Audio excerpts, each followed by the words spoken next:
જય નારાયણ. આજના 246માં પુસ્તક સંવાદમાં ઓનલાઈન તેમજ ઓફલાઈન ઉપસ્થિત આપ સર્વે મિત્રોનું નારાયણ વિદ્યા વિહાર વતી હું નિમિષા ભારત શાબ્દિક સ્વાગત કરું છું. ઈશ્વર સાથેનો સંવાદ છે પ્રાર્થના. મન સાથે જોડાતો અંતરનાદ છે પ્રાર્થના. અંતરનાદ જગાડે છે આત્મવિશ્વાસ અનોખો, વિશ્વાસ, પ્રેમ અને આત્મીય અનુભૂતિનો સાર છે પ્રાર્થના. આજના સુંદર કાર્યક્રમની શરૂઆત આપણે પ્રભુ પ્રાર્થનાથી કરીશું. તો પ્રાર્થના માટે હું મનહસને આમંત્રિત કરું છું. Thank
you.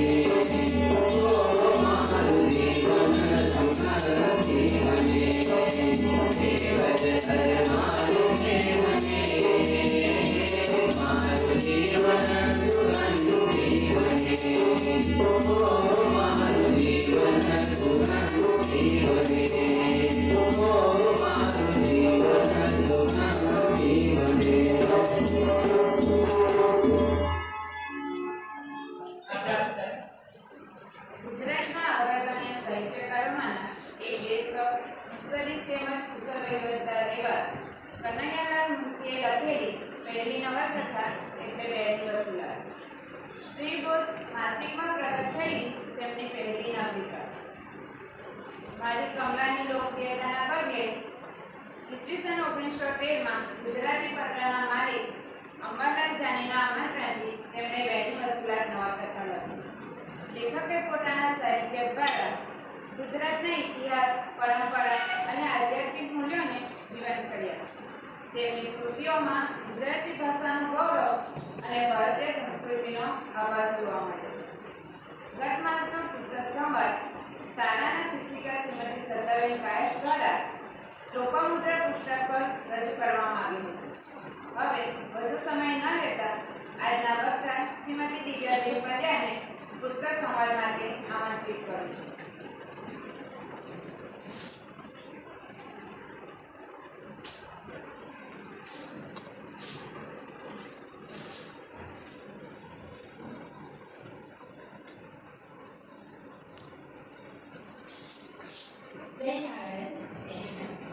આજે ગુજરાતીના મહાન સાહિત્યકાર કનૈયાલાલ મુનશીની એક પ્રભાવશાળી નવલકથા બેની વસુલાત વિશે આજે હું મારા વિચારો રજૂ કરવા જઈ રહી છું.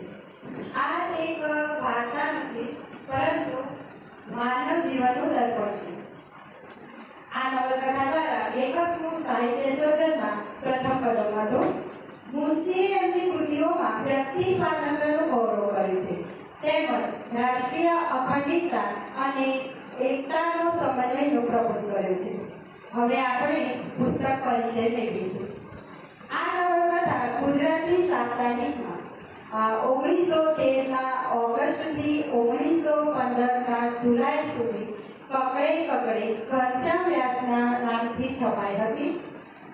આની પહેલી આવૃત્તિ 1919 અને બીજી આવૃત્તિ 1931માં છપાઈ હતી અને જન્મ શતાબ્દીની પુનઃમુદ્રણ 2003માં ભારતીય વિદ્યાભવન વતી પ્રકાશન થયેલ હતું. આની 1000 જેટલી પુસ્તકો છપાઈ હતી.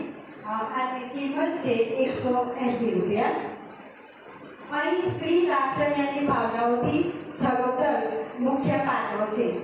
હવે ગુણવંતી, જે મુખ્ય પાત્ર જગતની માતા હોય છે, તેની બાળ મિત્ર તન્મન અને તેને પિતા તુલ્ય એવા રામકિશનદાસજી, અહીં જગત માટે કંઈ પણ કરી છૂટનાર એવા સ્વામી અનંતાનંદજી, તેમજ રાજ્યની દીવાની ગાદીની મહત્વાકાંક્ષા રાખનાર કોટવાર રઘુભાઈ, તેમજ તન્મનના પિતા હરિલાલ, તેમની સાવકી માતા ગુલાબ, શ્યામુદાસ, રઘુભાઈની દીકરી રમા અને તેની સખી સિરી, આટલા પાત્રોનો અહીં હું ઉલ્લેખ કરીશ.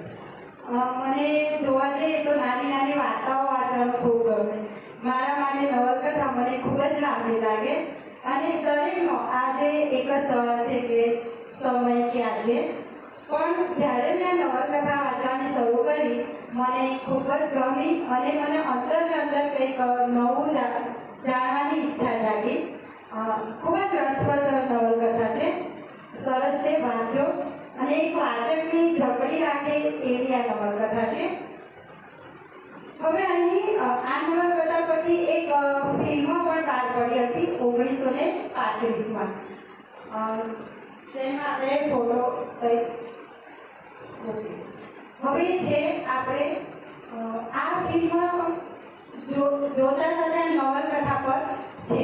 હવે છે ને થોડી વાર ગુણવંતીનું જીવન, થોડી વાર સ્વામી અનંતાનંદ અને થોડી વાર રાજ્યના રાજા જસુભાઈ, એટલે કે રાજ્યનું ખટપટનું વર્ણન અહીં દર્શાવે છે. પણ મેં મારી રીતે મેં જે મુખ્ય પાત્રો હોય તેની વાર્તા રજૂ કરવાનો પ્રયાસ કર્યો છે. આ નવલકથાની શરૂઆત ગુણવંતીના પ્રાણી દુનિયાથી પરવારી સ્વર્ગે સિધાર્યા હોય ત્યાંથી શરૂ થાય છે. હવે જે સ્ત્રી હોય છે તેના પતિ મૃત્યુ પામે છે, ત્યારબાદ એની દુઃખની શરૂઆત થાય છે. તો અહીં એવું જ બને છે. અને જ્યારે આ ગુણવંતીના પતિ છે તે કાર્યકુશળમાં બિલકુલ અપ્રવીણ હોવાથી તેમની આવક જાવકનો હિસાબ રાખવા માટે રઘુભાઈને 300 રૂપિયા પગારમાં રાખેલ હોય છે. હવે રઘુભાઈ અંગ્રેજ સરકારમાં કોટવાલ તરીકે પણ નોકરી કરતા હોય છે. હવે જે આ રામકિશનદાસ જે હોય છે તે આ રઘુભાઈનો સ્વભાવ જાણતા હોય છે કે તે સ્વાર્થી અને કપટી છે. હવે બને એવું કે એક દિવસ રઘુભાઈ ગુણવંતીને પોતાના ઘરે આશ્રય માટે આમંત્રિત કરવા આવે છે. એ સમયે રામકિશનદાસજી પણ આવે છે. પણ અહીં રઘુભાઈ ગુણવંતીને તેના પુત્ર જગતને નોકરી અપાવવાની વાત કરે છે. આથી રામકિશનદાસજી જગતના ભવિષ્ય માટે ગુણવંતીને રઘુભાઈની ઘરે જવા માટે પરવાનગી આપે છે. હવે જે બીજા દિવસે ગુણવંતી રઘુભાઈની ઘરે જવાના હોય એ રાત્રે તે ખૂબ જ વિચાર વિમર્શમાં પડે છે. તેના જે જેઠાણી પણ હોય છે પણ ઘણા સમયથી ભાઈઓ જુદા થયા બાદ તેમની સાથે કોઈ સંપર્ક હોતો નથી અને જેઠાણીનો સ્વભાવ ચેન ન પડવા દે એવો હતો. આથી તે રઘુભાઈની ઘરે જવાનો વિચાર કરે છે. બીજા દિવસે ગુણવંતી રઘુભાઈની ઘરે રહેવા જાય છે. ગુણવંતીનો સ્વભાવ ખૂબ જ મટાવડો હોવાથી તેમની પત્ની સાથે હળી મળીને રહેવા લાગે છે. હવે પહેલેથી જ રઘુભાઈની નજર ગુણવંતી પર હોય છે. ગુણવંતીના આ વાતની ખબર હોતી નથી. બને એવું કે રઘુભાઈની પત્ની એકવાર સૂઈ ગઈ હોય ત્યારે રઘુભાઈ ગુણવંતી પર નજર બગાડે છે. એટલે અહીં વાળ થઈને જીભડા ગળે એટલે કે રક્ષક ભક્ષક બન્યો એવી પરિસ્થિતિમાં રઘુભાઈ એક રાક્ષસનું સ્વરૂપ ધારણ કરી ગુણવંતી પર તૂટી પડે છે. હવે ગુણવંતી રઘુભાઈને ખૂબ જ સમજાવે છે પરંતુ રઘુભાઈ સમજતા નથી. આ તકનો લાભ જોઈ ગુણવંતી બારીમાંથી કૂદીને ભાગી જાય છે. ભાગતા ભાગતા તેને પોતાનો દીકરો યાદ આવે છે. વિચારે છે રઘુભાઈ મારા દીકરાને મારી નાખશે તો. એ વિચાર કરતા કરતા તે રામકિશનદાસજીના ઘરે પહોંચી જાય છે. રામકિશનદાસજીને બધી વાત કરતા તે રાત્રે ને રાત્રે બંને રઘુભાઈની ઘરે આવે છે. થોડી હાથાપાઈ થાય છે અને રઘુભાઈને કૂવામાં ઊંધો લટકાવી દેવામાં આવે છે. ત્યારબાદ રામકિશનદાસજી જગતને લઈને નીકળી જાય છે. અહીં ગુણવંતીની પરિસ્થિતિ ઉપર આવ અને નીચે ચડતી એવી થાય છે અને વિચારે છે કે પોતાના તે પોતાના અને પારકા તે પારકા એમ કરી તે પોતાના જે જેઠાણીના ઘરે જાય છે. અહીં ગુણવંતીને જોતાની સાથે જેઠાણીના આકરા વેણ શરૂ થાય છે. પરંતુ ગુણવંતીનો સ્વભાવ વર્તાવડો હોવાથી તે ત્યાં ભરીને રહેવા લાગે છે. થોડા સમય બાદ તેમની જેઠાણીનું મૃત્યુ પામે છે અને બધો જ કારભાર પોતાના માથે લઈ લે છે. અહીં જગત મોટો થઈ ગયો હોય છે, કોલેજ ભણવા ગયો હોય છે ત્યારે ગુણવંતી બીમાર પડે છે અને બીમારના સમાચાર સાંભળતા જગત ગુણવંતી પાસે મળવા માટે આવે છે. આ સમયે રઘુભાઈ પણ સુરત આવેલા હોય છે અને છેલ્લી વખત ગુણવંતીને મળવા માંગતા હોય છે. આથી તે ગુણવંતીને મળવા માટે આવે છે. હવે જ્યારે ગુણવંતીની આંખ ઉઘડે છે અને સામે રઘુભાઈને જોઈ અને શોક થઈને મૃત્યુ પામે છે. હવે જગત પણ આ દ્રશ્ય જોવે છે. જ્યારે તે રાત્રે અચાનક ભાગવું પડ્યું હતું ત્યારે તે 12 વર્ષનો હતો. ત્યાં પણ તેને થોડો કંસાર આવી ગયો હતો અને અહીં આ દ્રશ્ય જોઈ તેના મનમાં વેરના ભણકા ફૂટે છે. હવે અહીં એક સ્ત્રીના જીવનની દશા અને વ્યથાનું ખૂબ જ દુઃખદ વર્ણન કર્યું છે. હવે બીજી વાર્તા છે તન્મન. જગતની બાળપણની મિત્ર પ્રેમિકા તન્મનની વાર્તા છે. હવે બંને રતનગઢમાં નાનપણમાં સાથે રમતા અને સાથે જ રહેતા હતા. તન્મનના જે પિતા હતા હરિલાલ એ એક શિક્ષક હતા. હવે તેમની બદલી સુરત થવાની હોય છે. આથી બંને છૂટા પડવાના હોય છે અને બંને ફરી મળવાના વચન લઈ બંને છૂટા પડે છે.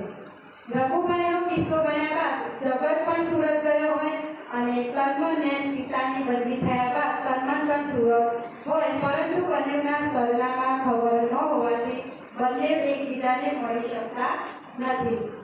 ત્યારબાદ જ્યારે જગત સુરત હોય ત્યાં તેમના પિતાના મિત્ર રમણલાલ તેમને મળવા આવે છે અને રમણલાલ હરિલાલની ઘરે જવાની વાત કરે છે. વાત કરતાની સાથે જગતને જૂની યાદો તાજી થાય છે અને તન્મનને મળવાની ઈચ્છા જાગે છે. આથી તે રમણલાલ સાથે હરિલાલની ઘરે જાય છે. હવે હરિલાલ રતનગઢથી સુરત આવ્યા બાદ તેમની માલ મિલકતમાં સારો એવો વધારો થયો હોય છે. તે સારા એવા પેન્શન પર ઉતર્યા હોય છે, પરંતુ તેમને એક રોગ લકવાનો થયો હોય છે. હવે રમણલાલ અને જગત બંને હરિલાલની ઘરે બેઠા હોય અને હરિલાલ તન્મનને બૂમ પાડે છે. તન્મનનો અવાજ સાંભળી જગતના અંતરના તારો ઝણમણી ઉઠે છે. આંખે અંધારા આવવા લાગે છે અને આજુબાજુ શું થઈ રહ્યું છે તેને ભાન રહેતું નથી. તે વિચારમાં પડી જાય છે કે 8 વર્ષની હળની સમી મેં હસ્તી ખુરશી વળાવી હતી તે અત્યારે મને પ્રતિ સ્વરૂપે પાછી મળશે તેને વિચાર જ ન હતો. અને થોડાક ચિંતામાં તે પડી જાય છે કે મને પહેલાંની જેમ વાતચીત કરશે કે નહીં કરે, અમે બોલી શકશું કે નહીં બોલી શકું, આ વિચાર વિમર્શમાં તે પડેલો હોય છે. હવે અહીં હરિલાલને તન્મનની જે સાવકી માતા હોય છે તેને ખૂબ જ મનાવે છે તન્મનના વિવાહ માટે, કે તન્મનના વિવાહ નક્કી કરી દઈએ. પરંતુ હરિલાલના મતે તન્મન ઉંમરમાં ખૂબ જ નાની લાગતી અને તેમની જ્ઞાતિમાં જોવા જઈએ તો 3.5 વર્ષ હતા. હવે અહીં પહેલાના સમયમાં વિવાહ કેવી રીતે નક્કી થતા હતા, તેની ઉંમર શું હતી તે કદાચ અહીં જયશ્રીબેન કે રમેશ સર જાણતા હશે તો આ પ્રશ્નનો જવાબ મને ટૂંકમાં આપી શકો છો.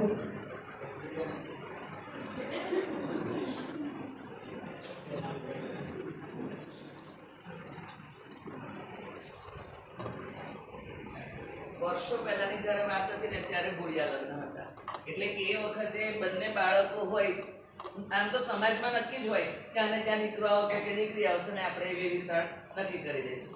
ધીમે ધીમે જતા 7 વર્ષ 8 વર્ષ ને પછી 12-15 વર્ષ અને હાલના સમયમાં કરતાં પણ હજુ હું વાત કરું તો 65-66ના વર્ષમાં ત્યારે પણ એવું હતું કે 13-14 વર્ષે દીકરીનું લગ્ન કરી દેતા હતા અને પછી 2 વર્ષ જેવી રાખી મૂકે ને 17-18 વર્ષે એને વિદાય આપે.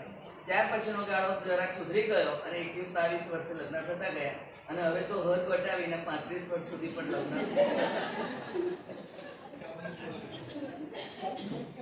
આભાર મેડમ. હા, સાચી જ વાત છે કે એક સ્ત્રી છોકરીના 13 વર્ષ હોય અને પુરુષના 30 વર્ષ હોય એવું પણ બને છે અને છોકરી ના 13 વર્ષની હોય અને પુરુષ 30 વર્ષ 20 વર્ષ હોય તેવું પણ બની શકતું હતું. એટલે કે પહેલાના સમયમાં જોવા જઈએ કે પુરુષ પ્રધાન દેશ હતો એવું હતું. હવે આપણે 3.5 વર્ષ પર અટક્યા હતા. બીજું એ સમયમાં એવું પણ હતું કે દીકરી એકદમ સુંદર હોય અને સામેનું પાત્ર એના કરતાં ઊંચાઈમાં પણ ઓછું હોય અને તદ્દન એને લાયક ન હોય ને છતાં પણ થતું હતું ને દહેજ પ્રથા એ વખતે પણ હતી. પણ એ વખતે એને દહેજ નહોતા કહેતા, એના માટે અલગ શબ્દ વાપરતા હતા અને એ બાપ લે અને દીકરીને પરણાવતા. એટલે એ સમયની વ્યથા જે હતી ને એ ઘણી જુદી હતી, પણ દીકરી એ વખતે કંઈ બોલી નહોતી શકતી અને જે પિતા કે ફેમિલી વાળા કે એ બધું માની લેવું પડતું. સાચી વાત છે. હવે આપણે 3.5 વર્ષ એટલે કે 1 વર્ષ બંધક પર નોકરી કરે, બીજો કોર્ટમાં કારકુન અને ત્રીજો અડધા વર્ષનો એટલે કે 50 વર્ષનો 30 વર્ષ હતો. આથી એક પ્રેમાળ પિતા તરીકે લગ્ન કરવાની ઈચ્છા થતી ન હતી, પરંતુ અહીં સાવકી માતા જે ગુલાબ હતી તે જીદ કરતી હતી. હવે બન્યું એવું કે જગત એક અઠવાડિયા માટે રહેવા આવ્યો હતો. ત્યારબાદ તે ઘરે જવાનો હોય છે અને બંને વચ્ચે આ અઠવાડિયા દરમિયાન એક પ્રીતિ પણ થઈ જાય છે, વાતચીત પણ ચાલુ થઈ જાય છે અને લગ્નના વચનમાં પણ બંધાઈ જાય છે. આથી તેઓ છેલ્લી વાર ઘરની પાછળ મળતા હોય છે અને તેમના સંવાદો તેમની સાવકી માતા ગુલાબ સાંભળી જાય છે. સાંભળતાની સાથે તે હરિલાલ પાસે જાય છે અને બધી બધી વાત કરે છે. આથી એક પિતાના સ્વભાવ પ્રમાણે હરિલાલ તનમન પર ગુસ્સે થઈ જાય છે. હવે થોડાક દિવસો પિતા અને પુત્રી બંનેની વાતચીત ઓછી થઈ જાય છે. તે દરમિયાન તેની સાવકી માતા તનમનને જીદ કરે છે લગ્ન કરવાની, પણ તનમન એક નિડર સ્ત્રી હોય છે, એથી તે તેના હાથમાં આવતી નથી. હવે ગુલાબને એવું લાગે છે કે આ મારાથી થશે નહીં, તેથી તનમનના મામા શ્યામુદાસને પત્ર લખી બોલાવે છે.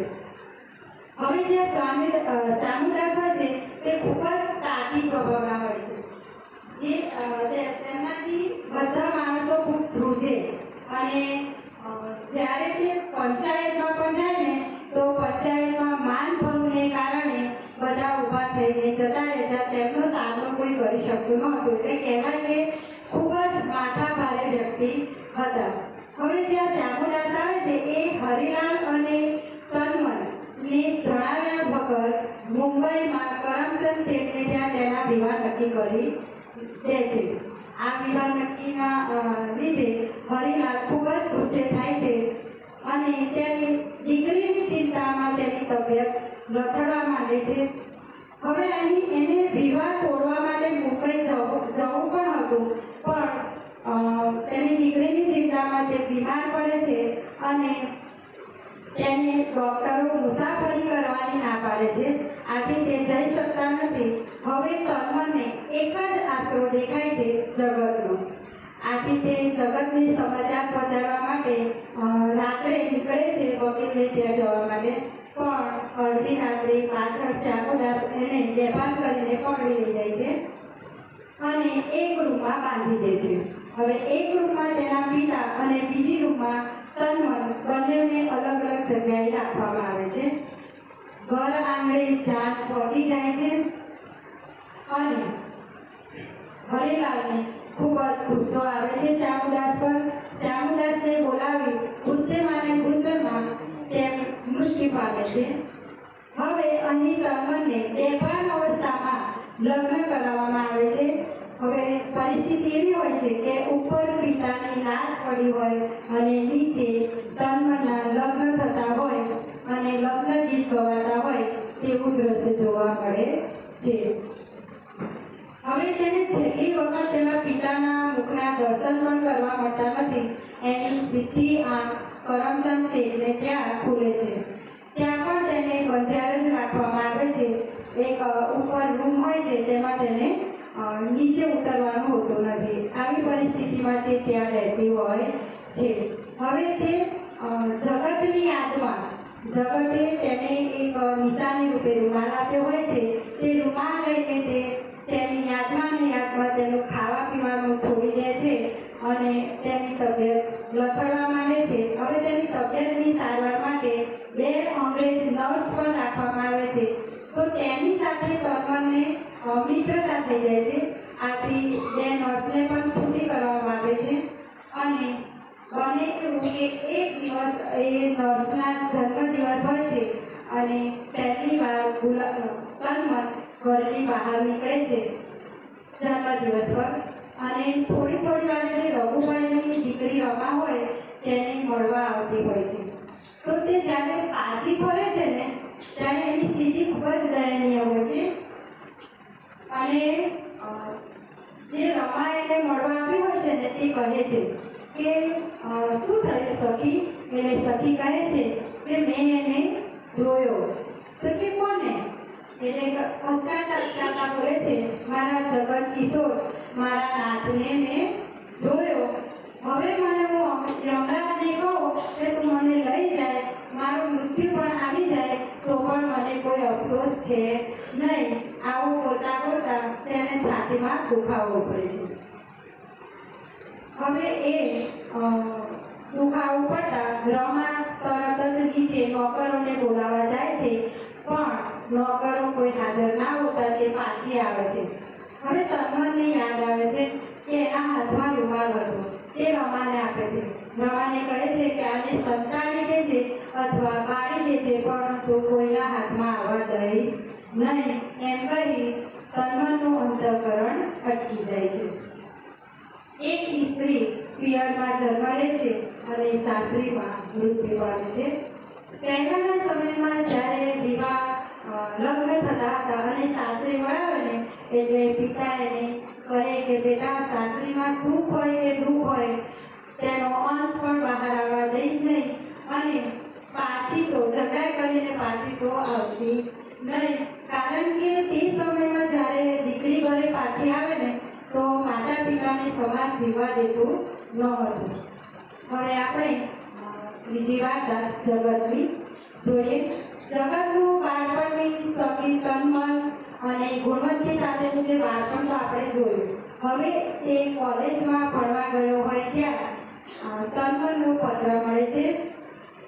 તન્મનના પત્રમાં લખ્યું હોય છે કે આપણે બે એક જ છીએ, મારી પર વિશ્વાસ રાખજે, હું કોઈની થઈ નથી.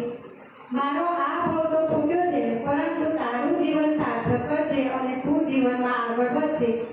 આ પત્ર છેલ્લો છે, આનો જવાબ લખીશ નહીં. આ પત્ર મળતાની સાથે જગત તન્મનને શોધવા નીકળી પડે છે. હવે તે સુરત એ જગ્યાએ જાય છે, પણ તેની સાસરી માતા ગુલાબી બધી જ માલ મિલકત વેચી અડધી કરમચંદ શેઠને અને અડધી શ્યામદાસને આપીને શ્યામદાસ સાથે રહેવા લાગી હોય છે. અને ત્યાં તન્મનનો કોઈ પણ શોધખોળ કરવાથી પણ તન્મન એને મળતી નથી. હવે તે પાછો કોલેજ આવે છે, પરીક્ષા આપી ફરીથી શોધવા નીકળે છે અને ટ્રેનમાં બેઠો હોય ત્યાં એક ગૃહસ્થ વાતચીત કરતા હોય છે. તેમાં હરિલાલની વાત સાંભળી તે જગત ચોંકી જાય છે અને તે બધી વાત સાંભળે છે. તેમના થકી જગતને હરિલાલ અને તન્મનના મૃત્યુની જાણ થાય છે અને જે તેમના પર તેની સાવકી માતા શ્યામદાસે જે અત્યાચાર કર્યા હોય તેની જાણ જગતને એ ગૃહસ્થ દ્વારા જાણ થાય છે. આથી અહીં જગત ખૂબ જ થાકી જાય છે અને લેખક એની જગતની સ્થિતિનું વર્ણન ખૂબ જ લાગણીશીલ કર્યું હોય છે. જીવન લાગે છે ઘણીવાર જ્યારે ત્યાં પોતાની સાથે વિચારોના વાદળોથી છવાયો પૂર ખૂબ જ થાકી હારી અને તે રતનગઢ રામકિશનદાસજીના ઘરે જાય છે. અહીં જગતને મરવાની ઈચ્છા જાગે છે. આથી તે મરવા માટે કૂવામાં પડવા જાય છે અને પાછળથી સ્વામી અનંતાનંદજી એને પકડી પાડે છે અને મરતા બચાવે છે. એ સ્વામી અનંતાનંદજી ખૂબ જ તેજસ્વી સંત હતા. તેમની હાથ નીચે 300 જેટલા સંન્યાસીઓ અને 1200 જેટલા બીજા માણસો કાર્યરત હતા. તે 7 જેટલી કોલેજો અને 26 જેટલી મોટી સ્કૂલો તે ચલાવતા હતા. તેમને 400 થી 450 જેટલી સ્કૂલોમાં પોતાની સંસ્કૃતિનું સિંચન કરવા જતા હતા. અહીં લેખકે સ્વામીજીની શાળાનું થોડું વર્ણન કરેલું છે, તેની થોડી માહિતી આપી. સ્વામી અનંતાનંદજી શાળામાં 6 વર્ષ પહેલા બાળગૃહ ચાલતું હતું અને તેની રાત્રે તેની માતા તેને ઘરે લઈ જાય. 6 વર્ષ પછી બાળક નિશાળે જાય, રમે, શીખે, ખાય, પીવે અને રાત્રે માતા પિતા તેમને ઘરે લઈ જાય. આ કાર્યક્રમ છોકરો 20 વર્ષ અને છોકરી 18 વર્ષની થાય ત્યાં સુધી ચાલુ રહેતો. ત્યારબાદ તેમની કાર્યક્ષેત્ર પ્રમાણે તેમને એક જ કાર્યમાં જોતરવામાં આવતા, જેમ કે સુથારી કામ, લુહારી કામ, એમ એક જ કાર્યમાં તેમને નિપુણ બનાવવામાં આવતા હતા. અહીં લેખકે સ્વ-અધ્યાય પર ભાર મૂકવામાં આવે છે કે છોકરા છોકરીઓ સાથે અભ્યાસ કરે, જેનાથી 2 છોકરીઓ પણ વર્ગખંડમાં હોય તો બીજા છોકરાઓ વિનયી અને સુશીલ બને છે. જો બાળપણથી નર અને નારી ભિન્ન રાખે તો તેમને ઈચ્છા અને કામનાને વધારે તીવ્ર થવાનો અવકાશ આપે છે, પણ જો ભેગા રહેવાથી તે અવકાશ મળતો નથી. આ રીતે એકબીજાની તરફ માનવીની લાગણીથી જોડે છે. હવે આપણે આ સ્વામી અનંતાનંદજી જગતને મળતા બચાવે છે અને સિદ્ધનાથ નવું નામ આપી અને પોતાની પાસે રાખે છે. હવે અહીં તન્મન અને ગુણવંતીના મૃત્યુ બાદ જગતને વેરની જ્વાળા ફૂટી હોય તેવો ઉગ્ર સ્વભાવ થઈ ગયો હોય છે અને આ સ્વામીજી તેને શાંત કરવા માટે કહે છે કે સંતનો સ્વભાવ ધીરજવાન હોવો જરૂરી છે, પરંતુ જગતનો જે સ્વભાવ હોય તે શાંત થતો નથી. આથી સ્વામીજી તેને વેર લેવા માટે જવા માટે પરવાનગી આપે છે, પરંતુ એક ગુરુ તરીકે તેની દેખભાળ પણ રાખે છે.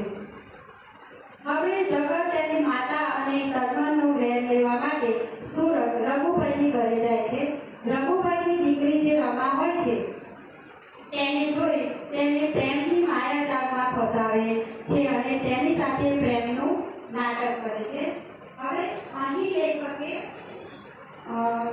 રમા જે હોય છે તે આપણી ભારતીય સંસ્કૃતિથી સરોસર હોય છે અને તેની દ્રષ્ટિ જે પાશ્ચાત્ય સંસ્કૃતિથી ભરેલી હોય છે, એટલે આ બંને વચ્ચેનું વર્ણન અહીં કર્યું છે લેખકે. હવે જે લેખકે આનું ખૂબ જ સુંદર વર્ણન કર્યું છે. તન્મય રઘુભાઈ જ્યારે આ બધું જુએ છે બંનેને મળતા, ત્યારે જગત રમાના લગ્નની વાત જગતને કરે છે, પણ અહીં જગત ના પાડી દે છે લગ્ન માટે. એથી અને બંને વચ્ચે પાછળ જૂના સંવાદો ચાલુ થાય છે. આ સંવાદો રમા સાંભળી જાય છે અને રમાને ખૂબ જ દુઃખ થાય છે. એ વિચારે છે કે મારી સાથે પ્રેમનું નાટક કર્યું, મને દગો દીધો અને એને ખૂબ જ આઘાત લાગે છે અને દુઃખી થઈ જાય છે. હવે જગત પણ આ જ વિચારતો હતો કે તેની દીકરીને દુઃખી જોઈ રઘુભાઈ પણ દુઃખી થાય અને વેર લેવાની શાંતિ મળે. હવે આ વેર છે એ રાજ્ય કક્ષાએ પહોંચે છે. સ્વામી અનંતાનંદજી હોય છે તે રાજ્યની દિવાલની ગાદી પર એક વિશ્વાસુ માણસને બેસાડવા માંગતા હોય છે, કારણ કે અંગ્રેજ સરકારનું રાજ ત્યાં તે વખતે શરૂ હતું અને રાજ્યનો કારભાર અંગ્રેજ સરકાર પાસે ના જતો રહે તે હેતુથી તેમના વિશ્વાસુ માણસ સિદ્ધનાથને બેસાડવા માંગતા હતા. આ નવલકથામાં લેખકે રતનગઢના ઇતિહાસની થોડીક ઝાંખી કરાવી છે. રતનગઢના માલિકોનો ઇતિહાસ ઘણો જાણવાલાયક હતો. ગુજરાતના ઇતિહાસ જોડે પહેલેથી સંકળાયેલો હતો. ગુર્જર ઇતિહાસના અણમુલા રત્ન મૂળરાજ સાથે રતનસિંહ સોલંકી લડાઈમાં ઉતરે છે અને તેમના મૂળરાજને મરતા બચાવે છે. આથી તેમના પરાક્રમથી મૂળરાજ પ્રસન્ન થઈ તેમને એક નાની જાગીર રતનગઢ બતાવવાનો હુકમ કરે છે. હવે જ્યાં મૂળરાજને જીવતા બચાવતા એને મૂળરાજ જ્યાં સુધી જીવે છે ને ત્યાં સુધી રતનગઢ તેમના તાબે રહે છે અને મૂળરાજના મૃત્યુ બાદ રતનગઢ સ્વતંત્ર બને છે. થોડોક સમય સિદ્ધરાજ જયસિંહે ખંડણી સ્વીકારી સમ્રાટ પદ સાબિત કર્યું હતું, પરંતુ આશરે 900 વર્ષ સુધી મરાઠાઓનું સૂર્ય આથમી જઈ અંગ્રેજોનું બળ વધ્યું ત્યાં સુધી રત્નગઢ રણવીરો ઘણે ભાગે સ્વતંત્ર જ રહ્યા હતા. આ જ વખતે રાજા જસુબાનું રાજ્ય ચાલતું હતું. અહીં આપણે થોડુંક રતનગઢની વ્યૂહરચના અને ક્યાં આવેલો છે તેનો થોડોક વિડીયો આપણે અહીં જોઈશું.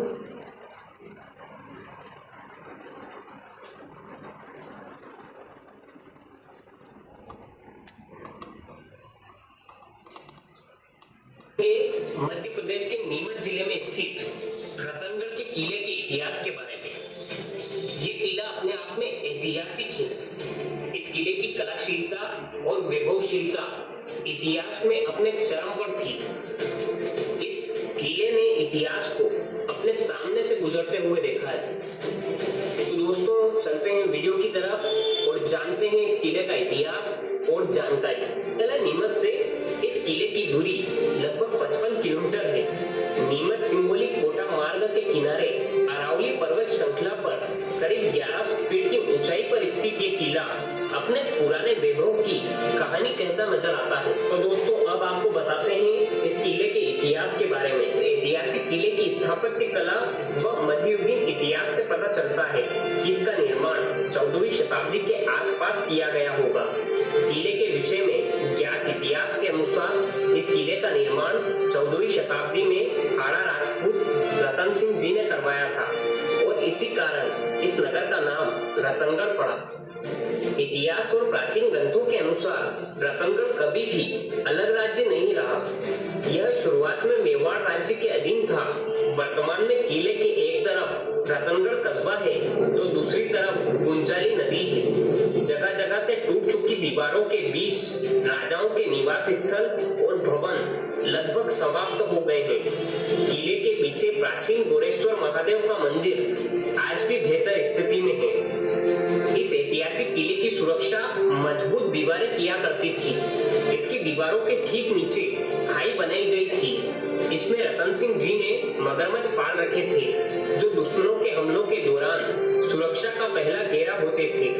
इसके बाद दूसरे और तीसरे घेरे में किले का ऊंचाई पर होना और उसकी मजबूत दीवारें शामिल थी। इतिहास के जानकारों के मुताबिक रतनगढ़ के किले से चित्तौड़गढ़ और बेबू तक सुरंगें बनाई गई थी। करीब 3 से 4 फीट इन सुरंगों से ही राजा और उनके खास लोग आते जाते थे। ये सुरंगें अब बंद हो चुकी है। किले में 4 बड़े कुंड हैं।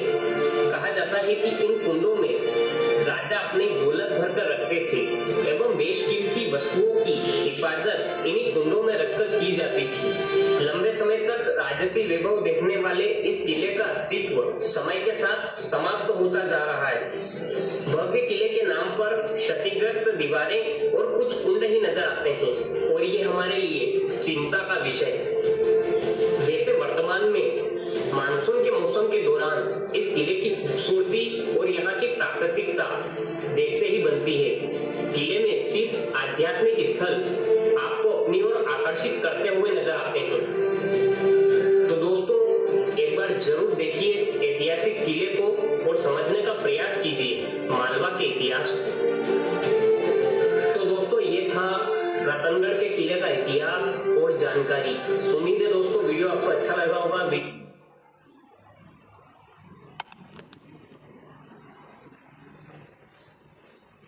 હવે જ્યારે આ રાજ્યની દિવાળની ગાદી પર શિક્ષણાર્થને બેસાડવાની વાત થાય છે ત્યારે રાજ્ય સાથે જોડાયેલા બીજા માણસો શ્યામુદાસ, રઘુભાઈ બધા શિક્ષણાર્થની શોધમાં નીકળી પડે છે। હવે આ લોકોને ખબર હોતી નથી કે જગત જ શિક્ષણાર્થ છે અને એમને એટલું ખબર પડે છે કે શિક્ષણાર્થ સુરતમાં છે। આથી તેઓ સુરત શોધવા આવે છે। હવે બને એવું કે એક દિવસ જગત અને સ્વામીજી વાતચીત કરતા હોય તે શ્યામુદાસ દૂરથી જોઈ જાય છે। શ્યામુદાસ અને રઘુભાઈ બંને મળેલા હોય છે। હવે શ્યામુદાસને ખબર પડી જાય કે જગત જ સિદ્ધનાથ છે।